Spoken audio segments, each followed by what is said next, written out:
going on, y'all? Welcome back to another episode of The Last Word with your boy Arty. Um, we're gonna get into the week six action. We were 64% this week, a bit down from last week where we were 75%, but 64% is not bad. We got 9 games right, 5 wrong.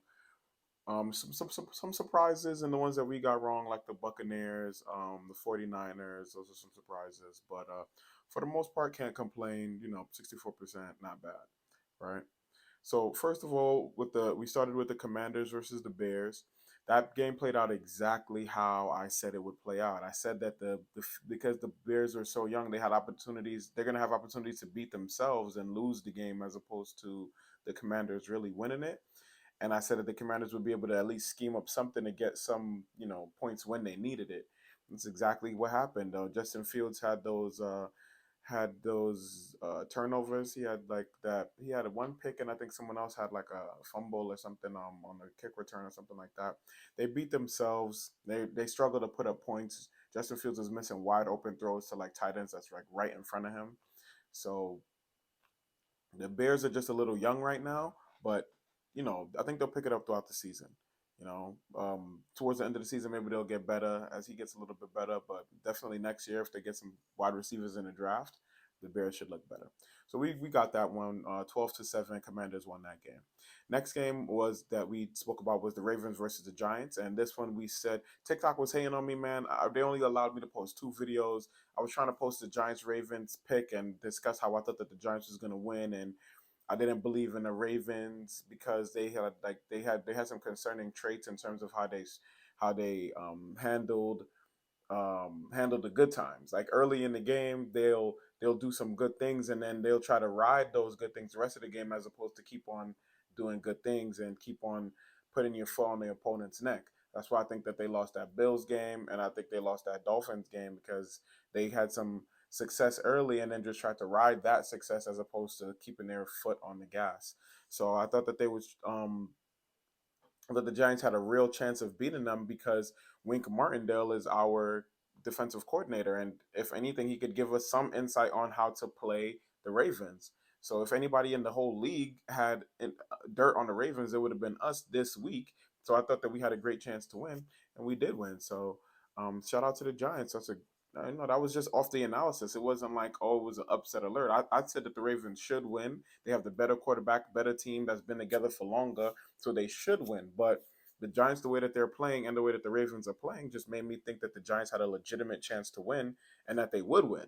And they did. So that's good to see, good to see. Giants are now 5-1. So shout out to the Giants, Ravens, hold your head. I think you guys just got to work harder, work harder and get some. I think they also need some more veteran leadership in the locker room that says to them, don't get too high and don't get too low. Definitely don't get too high when you start the game with some picks and some turnovers. Don't get the Just forget about those and keep playing your game and running your game plan. So that's the Giants Ravens. The next game we got right, Colts Jaguars. Imagine that this was a hard game to pick, and I stood and I sat here and I contemplated, and I landed on the Colts, because the Trevor Lawrence just don't have an offense, and I just thought that Matt Ryan would at least be able to put something together to win the game. On that Jaguars defense, which shut out a couple good teams, or at least held at least one team to zero, and held other teams to very little amount of points, they allowed the Colts to score 34 points. So I mean, that's 34 points to the Colts. You're most likely going to lose the game, because the Jaguars, even though they put up 27, the Jaguars don't have enough offense to put up a bunch of points. Their defense is going to have to put up some points for them. So that was just another one off the analysis. You're just looking at the teams and how they're playing, and like that Colts Jaguars is a good one. You're not picking a Patrick Mahomes or no. This is okay. What's your analysis? What is it like? Who are you gonna pick? And the Colts end up winning. So I'm really proud of that, getting that one right. To me, that's actual football analysis that goes into a Jaguars Colts game, and you're like, who's gonna win? You're not picking based on talent. You're picking based on production, on execution. So yeah, I think that for me that was a really proud one to get right. The Colts over the Jaguars. So next game, we also got this one right. Patriots versus the Browns. This one was smack 38-15. I didn't even expect it to be that bad. But I said if Mac Jones or Bailey Zappi played, I'm going with the Patriots. Their offense with Bailey Zappi, I think, is great. and their defense is top notch. So I think the Patriots got a legit team, and not legit like playoff battle, like not legit like contenders yet. They're gonna need some more weapons on offense before I can say that they're actually contenders. And their quarterback, whoever it is, Mac or Bailey, obviously it's Mac, is gonna have to develop a little bit more and become a guaranteed scorer. You know, like when I need points, this guy will take me down the field and get me the points. But great win by the Patriots, 38-15. I mean, that's crazy. So great win by those guys. This one is the first game that we actually got wrong. It was very close throughout the game, and really and truly, the Saints gave it. I still don't believe in the Bengals.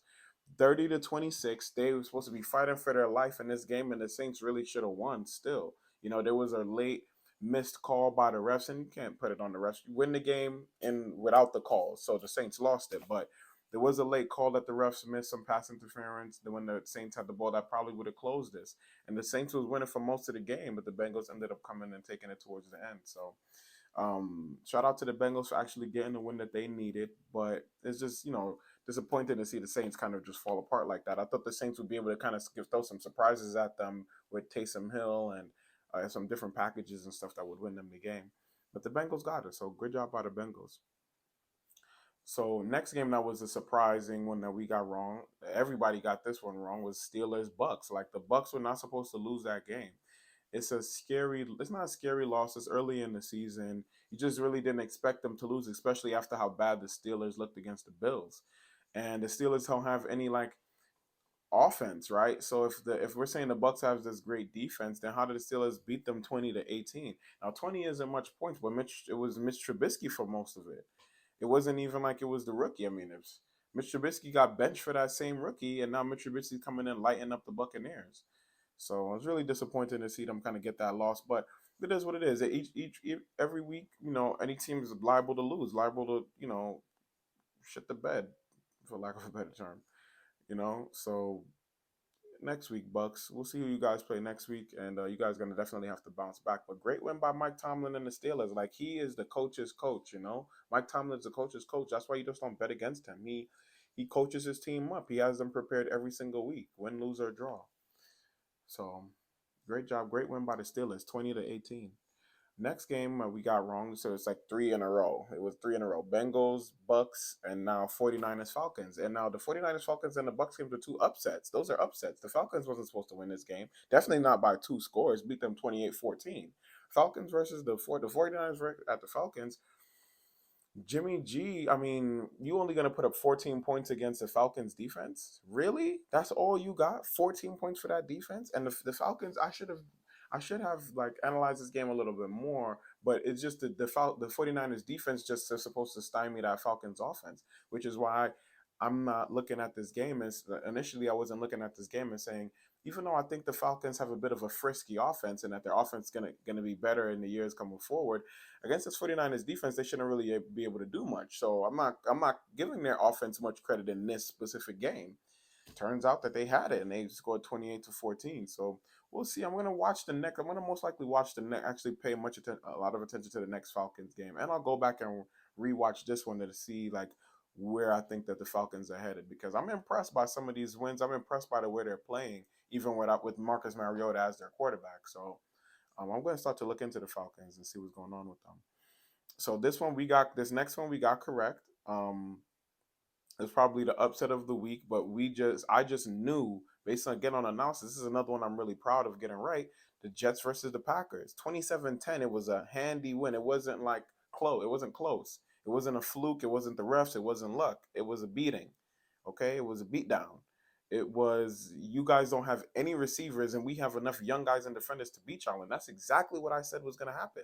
I said who they got the best receiver is Randall Cobb. So Aaron Rodgers is going to have to use Aaron Jones, Tunyon, who I think he had a fumble or something like that in the game. Aaron Jones, Tunyon, and Cobb because his other wide receivers, Watson, who I think is out, and Dobbs, they're gonna be guarded up by those young DBs that's on the Jets, and not only them, but Sauce Gardner.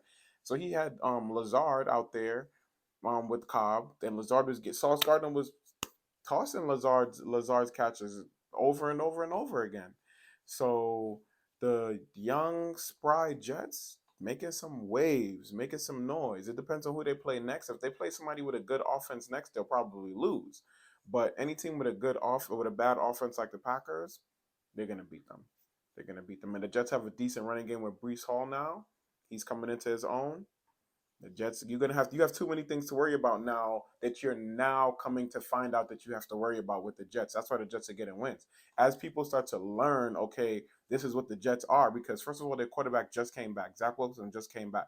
And Brees Hall, the game that Zach Wilson came back is when Brees Hall started showing out. So it's 2 games that I picked the Jets. This week that happened here with the Packers, and last week when they played against the last week the Jets played the Dolphins, and I picked the Jets. It was my first 2 times ever picking the Jets to win any football games, and it's just off of the analysis, just seeing what's going on. But when you don't know, like that's what I said in my very first episode of this show ever. When I was talking about Trey Lance, I said in the NFL, and that's the same thing. And Cooper Rush is a perfect example of this. When people don't know your game, you're gonna win some games. People don't know what to scheme for. They don't know what you're going to do. What's your favorite read? They don't know anything. So everybody's guessing. Nobody can scheme something up for you. Um, so that's where the Jets are right now.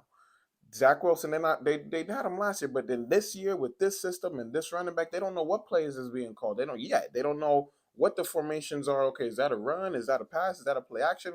What does he like to do in this situation? Like they haven't caught up to the Jets yet. But after these 2 weeks, the next team that the Jets face is or do they have a bye week? The Jets have a bye week. The Jets have a bye coming up this week, and then they face the Patriots. The Patriots game they're gonna lose because Bill Belichick is now he's already seen it. He's already seen the running game from Brees Hall, so he's gonna shut that down, and he's gonna make Zach Wilson have to throw into his defense, which he owns Zach Wilson. So I think that I'm not going to pick the Jets every week. I'm not going to pick against the Jets every week. But that next game against the Patriots, I think they're going to lose based on like just a little bit of a catch up happening. Plus, it's Bill Belichick who Zach Wilson struggles against. So that's just like a perfect timing game for a loss for the Jets in this situation. But the Jets are doing their thing, man. They're coming up. They're on the rise. I would say like I really think that they were on. I'm not going to say they're a good team, but they're on the rise. Great win over the Packers. I really thought that the Packers would struggle because like if we focus on the running, if we shut down Aaron Jones, then what? Then what really? Because all we got to worry about is Tunyon, Cobb, and Lazard. And Tunyon, Cobb, and Lazard wouldn't worry me if they were on a team with other people that where they were like backups, you know. But these are actually your main guys, so definitely not going to be worried about them as main guys. I wouldn't even be worried about them if let's say this team had Adams, right? Had Adams, but Adams is a huge deal. So if they had Adams, then Randall Cobb and Lazard would be a problem because they got to deal so much with the defense. Got to deal so much with Adams, but like if Randall Cobb and Lazard is my number one and my number two, what am I going with that? I mean, they're not to throw shade on them because they're great players, but in the NFL, everybody's a great player. So if I'm comparing these great players to others, like, come on, it's just the two of y'all and Aaron. Like, come on. So it's not gonna work. So great win by the Jets. We'll see. Next week do the Packers have a bye? The Packers play the Washington Commanders. So I think the Packers will get a win in that game. That's not a game where the Packers will lose it. Like the Commanders gotta win this week against the Bears because the Bears lost the game to a large extent and they've had like 60-yard drives where they didn't get any points out of it. The Bears lost that game from their youth. The Commanders will just lose the game off of this is a talent game. Like, okay, Rodgers will make it happen in this game. So I think the Packers bounce back next week against the Commanders. So next game for this week though, sorry to be all over the place, but that was a Jets Packers game that was like that was really some analysis. Next game, we got this one right too. Vikings Dolphins. This was an easy pick because once Tua got out of the lineup, I could see that it was Bridgewater, and Bridgewater was struggling with Tariq and Waddle on the team on offense. And Bridgewater, a experienced quarterback, couldn't do what Tua was doing. So I knew whoever came in after Bridgewater, which is Thompson, he couldn't do at all what Bridgewater could do or what Tua could do. So the team, even though they scored 16 and they only lost by 1 score to the Vikings. That's just a little bit of a decrease in the Vikings' defensive capabilities because, like, in my opinion, that's just a letdown in terms of how many points that you let the Dolphins score.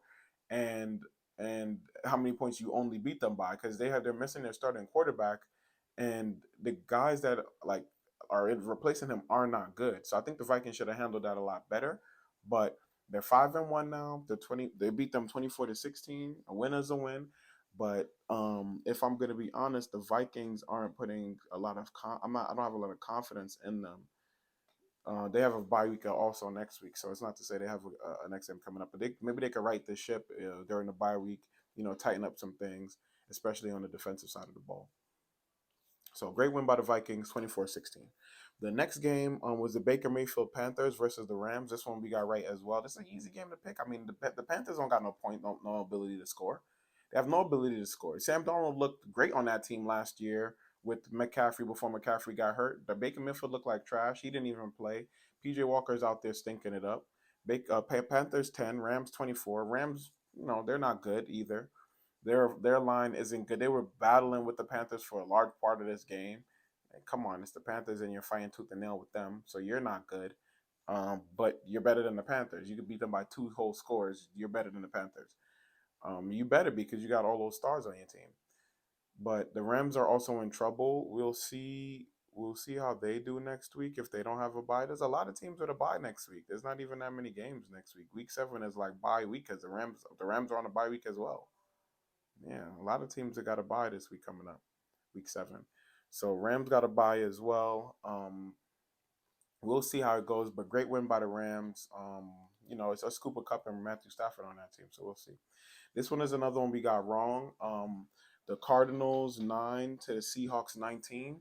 And mind you, I was sitting here and I was contemplating picking the Seahawks. I'm like, I can't go with Geno. I just think if it gets hairy, um, Kylo can run and actually get the Cardinals some points. But Geno and the Seahawks are playing phenomenal. Shout out to Pete Carroll. He's a really great coach. He might deserve Coach of the Year for what he's doing over there in Seattle. And how the confidence that he's instilled in Geno Smith. I actually might have to go back and watch this game to see how the Seahawks are, because I haven't been watching their games fully. I try to watch every game, but I got a lot of games on at once, so I'm not seeing, I'm not seeing every single thing at every single time. Sometimes I'm paying more attention to one game than the other. I want to sit down and focus on this and the previous Seahawks games so I can see how they're doing what they're doing. Is it 50-50 with the run and the pass? Is it mostly the defense? Is it mostly the offense that's getting these wins? Is it a complementary football? Is it situational where the coaches is like giving that extra oomph in terms of their scheme that's allowing the Seahawks to win these games? Because the Seahawks, and not to say the Cardinals are that great, the Seahawks are 3-3, which obviously isn't great either. But I mean, they're winning games I'm expecting them to lose. That's my thing. They're winning games I'm expecting them to lose, and um, they're you know they're scoring more points than I'm expecting them to score. I mean, this is only 19-9, but holding the Cardinals to 9 was something. So I think the Cardinals actually get an improvement going forward, though. They just got Robbie Anderson, and we'll see the difference between when he's with a quarterback that can actually throw him the ball and when he's with like a Baker Mayfield or Sam Darnold or PJ Walker. So I think that Robbie Anderson with Kyla plus D Hop is going to come back. That's going to be crazy when they play against the Saints this tomorrow.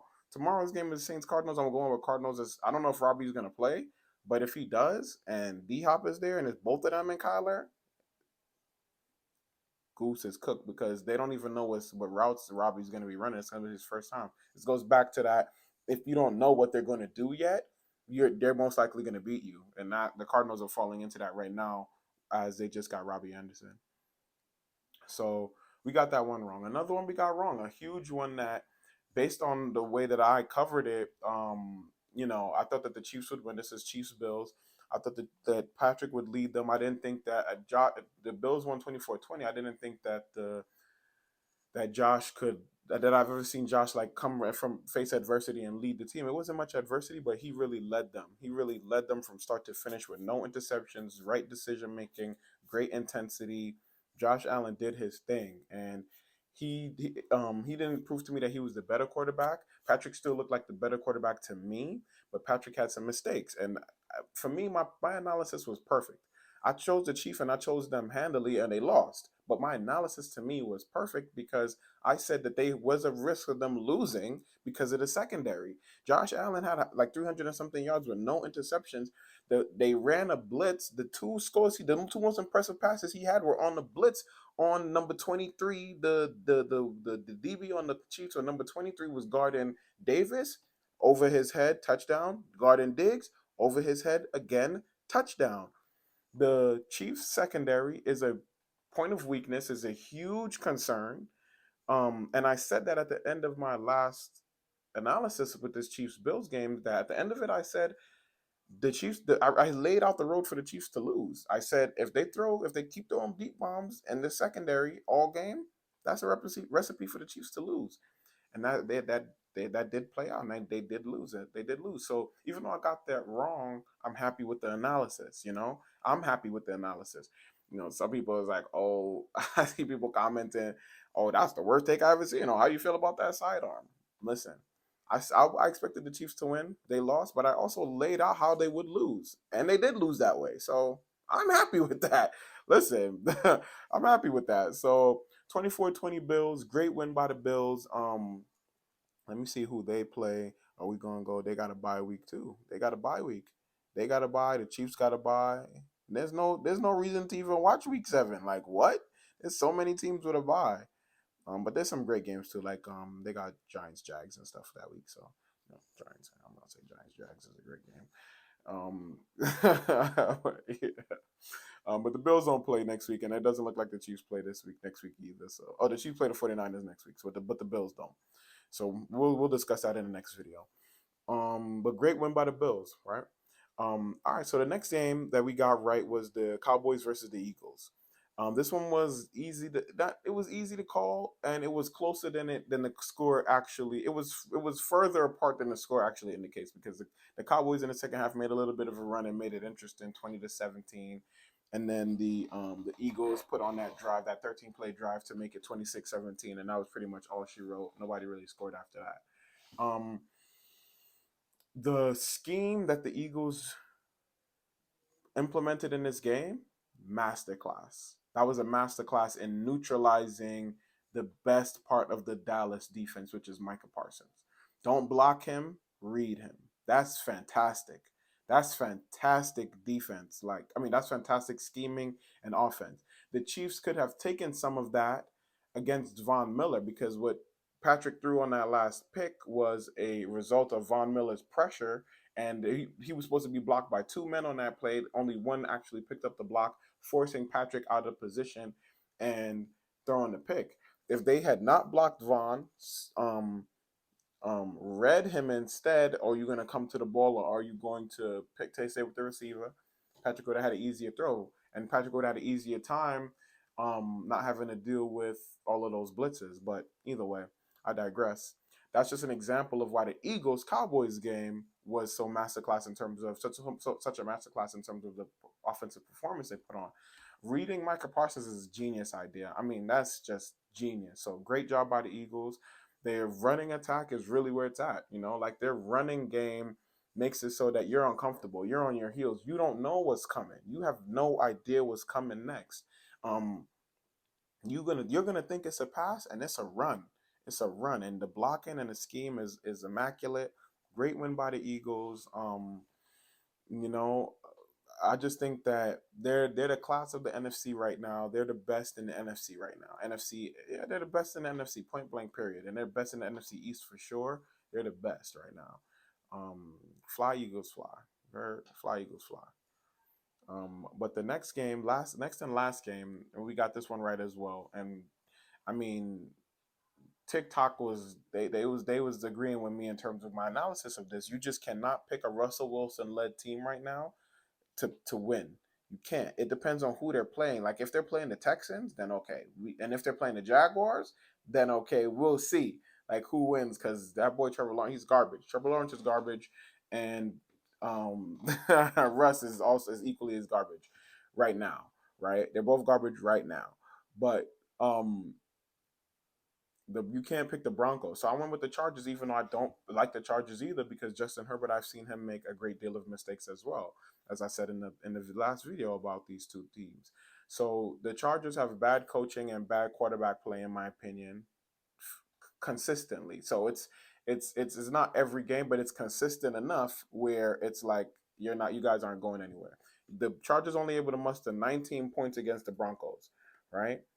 And it's supposed to be Justin Herbert's supposed to be this lifesaver. Justin Herbert, 37 of 57 for 238 yards, no touchdowns, and an interception. This is what I'm talking about. This is exactly what I was talking about. In that, and like the decision making is not great from him.